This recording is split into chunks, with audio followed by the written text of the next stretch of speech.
नमस्कार, ABC channel में आपका स्वागत है। मैं हूं सचिन श्रीवास्तव और आप मेरे साथ देखेंगे आजमगढ़ से जुड़ी खबरें। आइए नजर डाल लेते हैं आज की खास खबरों पर।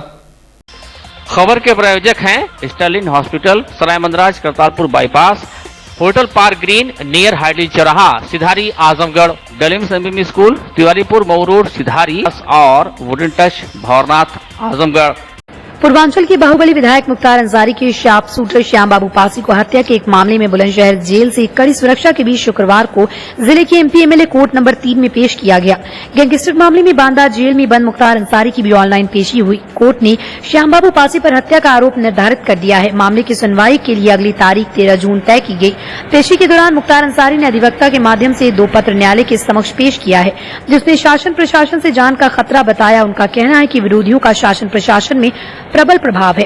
पेशी में पर्याप्त सुरक्षा व्यवस्था, जेल से न्यायालय, न्यायालय से जेल नहीं मिल रही है। पहले पेशी के दौरान 1 पुलिस उपाधीक्षक, 1 उप निरीक्षक, 10 पुलिसकर्मी व 15 पीएससी के जवान उपलब्ध रहते थे।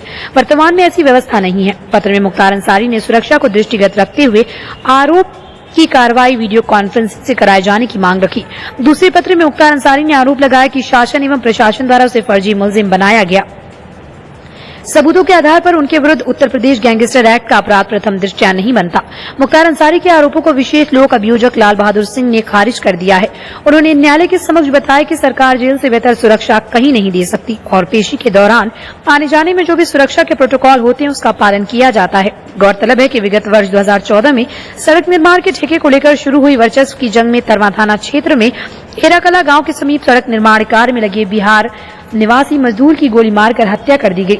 इस मामले में बाहुबली मुख्तार अंसारी समेत कई लोगों को नामजद किया गया था। मामले की सुनवाई जिले के एमपी एमएलए कोर्ट नंबर 3 में चल रही है। मुख्तार अंसारी वीडियो कॉन्फ्रेंसिंग से न्यायालय में उपस्थित हुए। उन्होंने 2 दरखास्तें दिया। एक दरखास्त उन्होंने इस आशय की दिया कि हमारी सुरक्षा को खतरा है, उसकी न्यायालय को ध्यान देना चाहिए। और दूसरी दरखास्त उन्होंने इस आशय के दिया कि हमारे पर गैंगस्टर एक्ट नहीं बनता है, हमको उससे मुक्त किया जाए।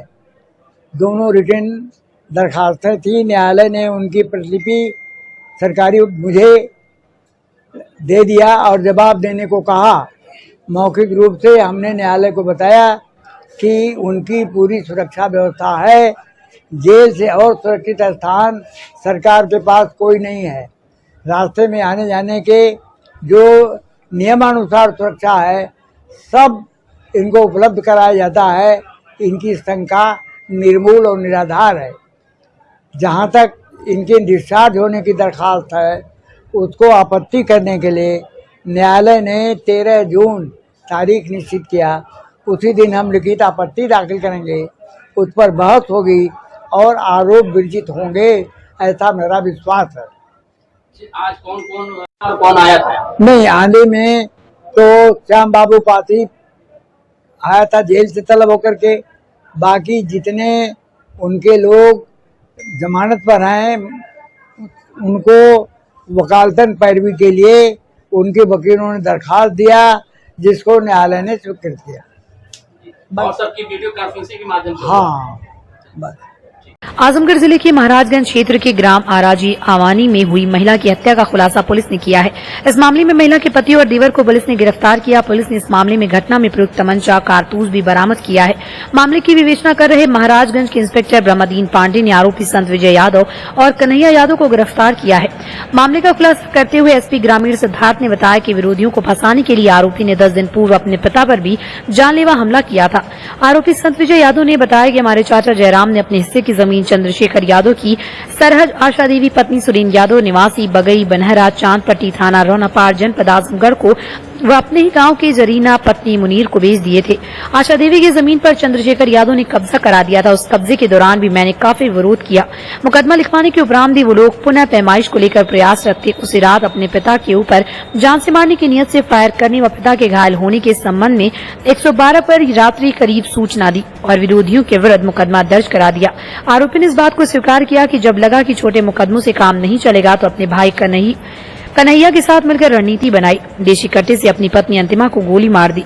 इस मुकदमे में उन लोगों को मुलजिम बनाया जिनसे मेरे विवाद चल रहे थे। या मैं रंजिश रखता था। आरोपी ने यह भी स्वीकार किया कि अंतिमा से मैंने शादी नहीं की थी, उसको मैं भगा कर ले आया था।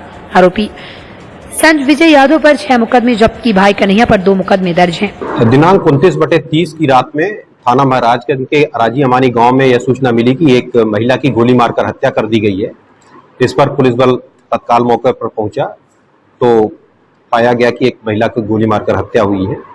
इस संबंध में मृतका के पति संत विजय की तहरीर पर मुकदमा अपराध संख्या 203/22 धारा 302 452 120B IPC बनाम 5 नफर पंजीकृत किया गया था। इसकी विवेचना थाना प्रभारी महाराजगंज द्वारा प्रारंभ की गई तथा घटना के सही कारणों का पता लगाने का प्रयास किया गया। विवेचना में यह तथ्य प्रकाश में आया कि उक्त घटना संत विजय द्वारा स्वयं की गई है और घटनाक्रम कुछ इस प्रकार पाया गया कि दिनांक 22/5 को एक जमीन की पैमाइश हुई थी। पैमाइश का कारण यह था कि मृतका के पति संत विजय यादव के चाचा जयराम यादव द्वारा उक्त जमीन चंद्रशेखर यादव की सरहद आशा देवी और जरीना पत्नी मुनीर को बेची गई थी। चंद्रशेखर यादव ने आशा देवी की जमीन पर तो कब्जा करा दिया था, परंतु जरीना की जमीन पर कब्जा कराने पर संत विजय द्वारा आपत्ति की जा रही थी। 22/5 को उस जमीन की पैमाइश हुई तो पैमाइश को व्यवधान डालने के लिए संत विजय द्वारा एक मुकदमा थाना महाराजगंज पर लिखाया गया 180/22, जिसमें यह दिखाया गया कि विपक्षी गण जो तहसीलदार ताखा जो मुनीर का लड़का था द्वारा इनके साथ मारपीट की गई। उसी दिन रात को संत विजय द्वारा एक और मुकदमा लिखाया गया 181/22 307 504 506 IPC, जिसमें यह बताया गया कि उसके पिता के ऊपर गोली चलाई गई है और उन्हीं विपक्षी गण को नामित किया गया जो उस जमीन के विवाद में इसके विपक्षी हैं। पुलिस द्वारा नियमानुसार विवेचना की गई तो संत विजय को कुछ यह शंका हुई कि 181/22 जो 307 IPC का मुकदमा था उसमें 307 का अपराध संभवतः न पाया जाए क्योंकि डॉक्टर ने गोली मारने की पुष्टि नहीं की थी। इसी कारण इसने यह प्लानिंग की और अपने भाई कन्हैया यादव को इसमें शामिल किया कि अपनी पत्नी को ही भगा कर लाया था कि हत्या करके विपक्षी गण को जिनसे इनका जमीनी विवाद है उनको फंसा दिया जाए।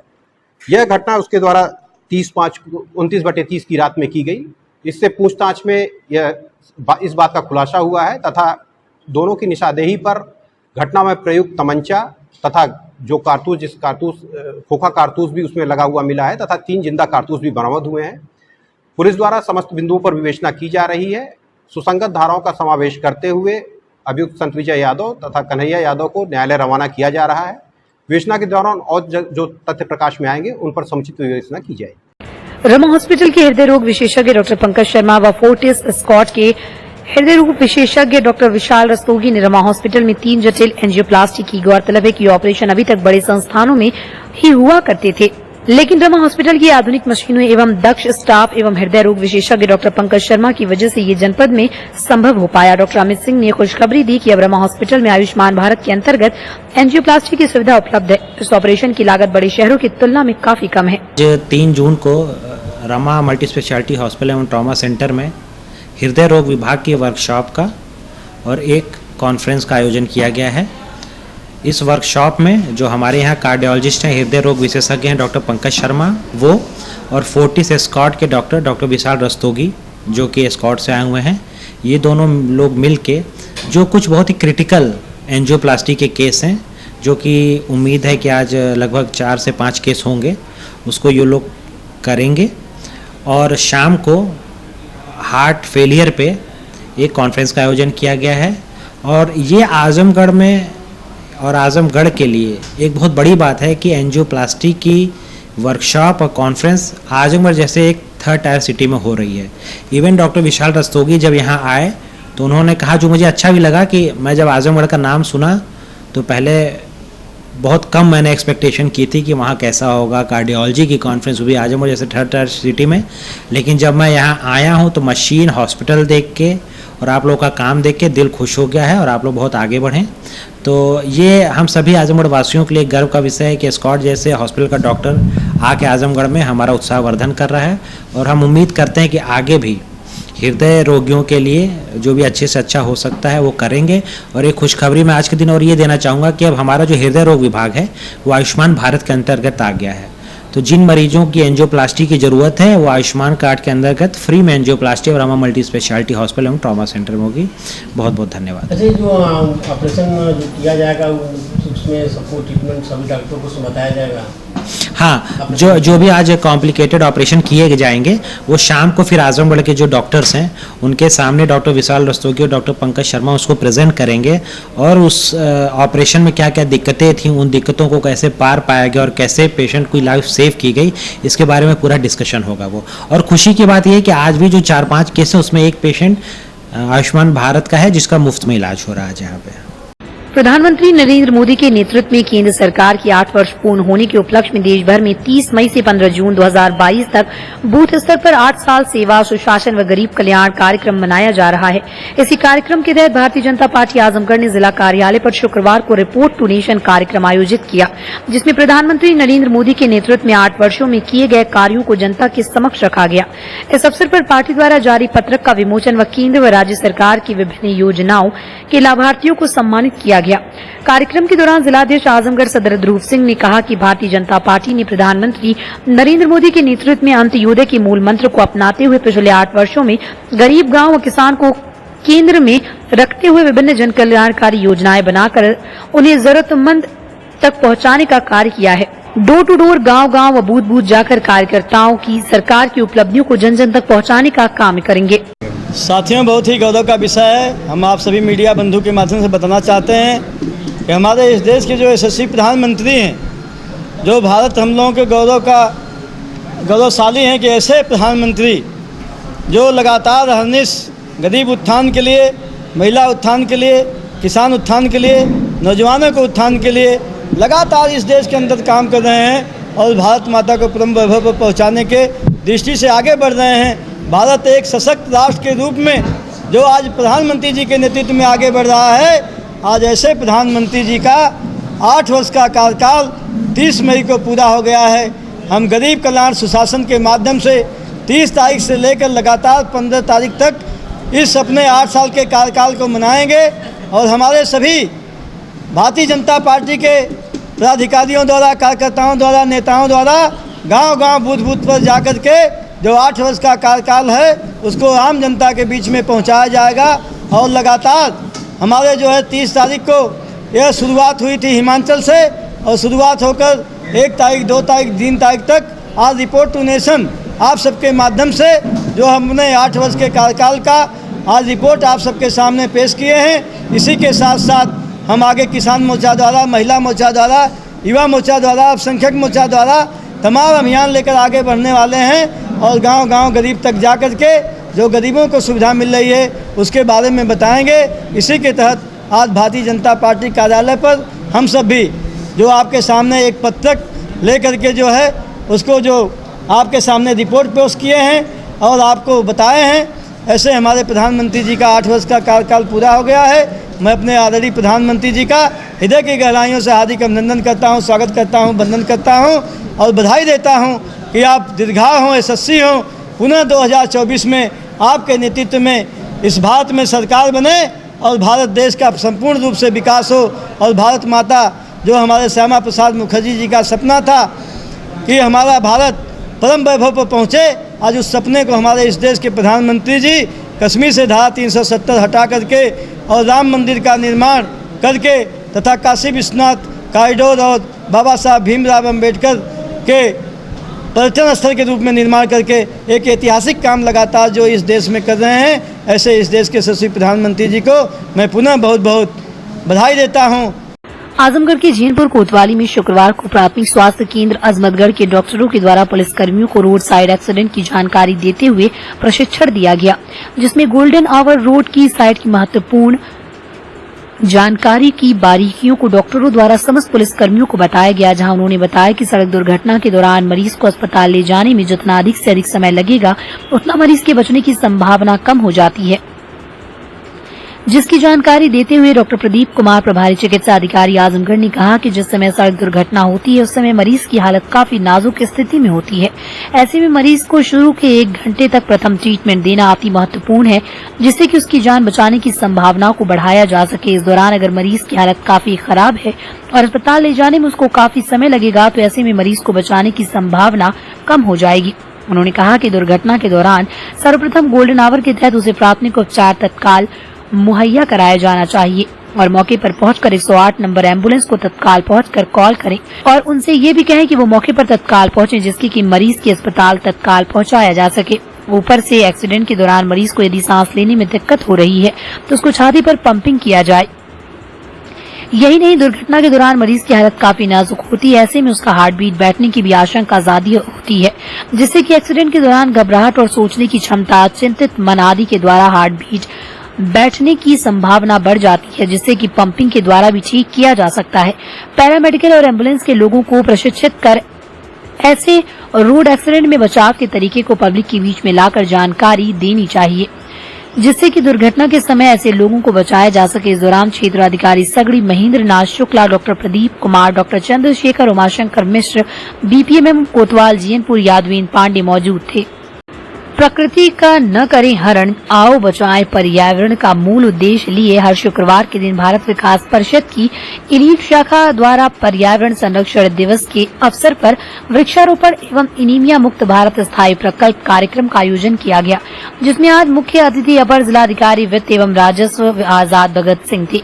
रीजनल मंत्री संस्कार अशोक अग्रवाल के मार्गदर्शन में कार्यक्रम आयोजित किया गया। कार्यक्रम का शुभारंभ दीप प्रज्वलित करके एवं भारत माता एवं प्रेरणा स्रोत विवेकानंद जी के चित्र पर पुष्पांजलि अर्पित करके भारत विकास परिषद की परंपरा अनुसार राष्ट्रीय गीत का गायन किया गया। शाखा अध्यक्ष गिरिराज सिंघल, सचिव शिखा अनिल अग्रवाल, संरक्षक सिद्धार्थ सिंह, महिला संयोजिका एवं एनीमिया प्रकल्प प्रमुख ललितिका अग्रवाल, कोषाध्यक्ष राजेश अग्रवाल, पर्यावरण संरक्षण प्रकल्प प्रमुख अरविंद अग्रवाल की उपस्थिति एवं सहयोग से हीमोग्लोबिन की जांच कराई गई, जिससे 28 लोग लाभान्वित हुए। इस अवसर पर 11 वृक्ष लगाए गए। उप जिलाधिकारी आजाद भगत सिंह ने अपने उद्बोधन में पर्यावरण संरक्षण दिवस की बधाई दी एवं कहा कि तमसा माता, धरती माता एवं परिवार की धुरी मातृशक्ति की सेवा एनीमिया जांच अत्यंत महत्वपूर्ण कार्य है। एनीमिया मुक्त अभियान एवं वृक्षारोपण कार्यक्रम की सराहना करते हुए आगे कार्रवाई करने के लिए प्रोत्साहित किया। पूर्व अध्यक्ष रमेश अग्रवाल जी एवं पूर्व सचिव पंकज अग्रवाल ने अपना सहयोग प्रदान किया। शाखा के सदस्यों अरविंद अग्रवाल, प्रतीक अग्रवाल, अनिल अग्रवाल, रितेश गोयल, रेखा गोयल, निकी अग्रवाल, पुरुषोत्तम अग्रवाल, संदीप अग्रवाल, शिखा अग्रवाल, अनामिका सिंह, गौरव अग्रवाल, अनुराग अग्रवाल, नंदिनी मंजरी अग्रवाल, माधुरी अग्रवाल, सारिका अग्रवाल, पूजा अग्रवाल, रेणु अग्रवाल, सुमन अग्रवाल, अर्चना अग्रवाल, नीरज अग्रवाल, अनामिका अग्रवाल, प्रिय वंदिता बरनवाल, मुकेश बरनवाल, अनुभा अग्रवाल, रवि भूषण गर्ग, डिम्पल अग्रवाल, गरिमा अग्रवाल, श्रुति अग्रवाल, अनिल राय, दीपक जायसवाल एवं एलीट शाखा के सभी सदस्यों ने बढ़ चढ़कर कार्यक्रम में सहयोग किया और कार्यक्रम को सफल बनाया। Sterling hospital, Sarai Mandraj, Kartarpur bypass, Azamgarh. Doctor A.K. Tripathi, sugar, BP, thyroid, gastrology, हृदय रोग, गुर्दा रोग, मानसिक रोग, न्यूरो रोग विशेषज्ञ। डॉक्टर सोनल पाटिल, स्त्री प्रसूति एवं बाजपन रोग विशेषज्ञ। Doctor D.K. पटेल, दमा, टीबी, COPD, खांसी में खून आना, फेफड़े में पानी मवाद, निमोनिया, स्टोफीलिया, खर्राटे आना, फेफड़े का कैंसर। सुविधाएं ICU, ECG, pathology, private ward, general ward, सुसज्जित ऑपरेशन थिएटर। इमरजेंसी सेवा 24 घंटे उपलब्ध। होटल पार्क ग्रीन, हाइडिल चौराहा, सिधारी, आजमगढ़। स्वच्छ और आरामदायक AC and non AC rooms, 24 hour room service, north Indian, south Indian, Chinese, Italian, veg and non veg लजीज और जायकेदार व्यंजन उचित रेट पर उपलब्ध।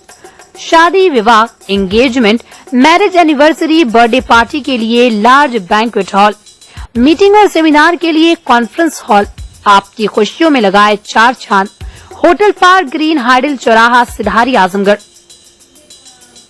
Wooden touch, Bhawarnath, Azamgarh. A complete hardware store. हमारे यहाँ branded plywood, flush door, designer door, PVC door, 4 mica, fancy hardware, kitchen की chimney एवं मॉड्यूलर किचन की एक्सक्लूसिव रेंज उपलब्ध। अपने आशियाने में लगाइए 4 चांद, पहुंचिए wooden touch, Bhanwarnath, Azamgarh. Dalims Sunbeam school, Tiwaripur, Mau road, Azamgarh. Admission open for new session. Play group to class 9. Special features: smart class available, science, computer lab and library, indoor and outdoor sports facilities, experienced teachers, monitoring with CCTV camera, transport facility. Give your child a quality education. Dalim Sunbeam School, Tiwaripur, Mau Road, Azamgarh.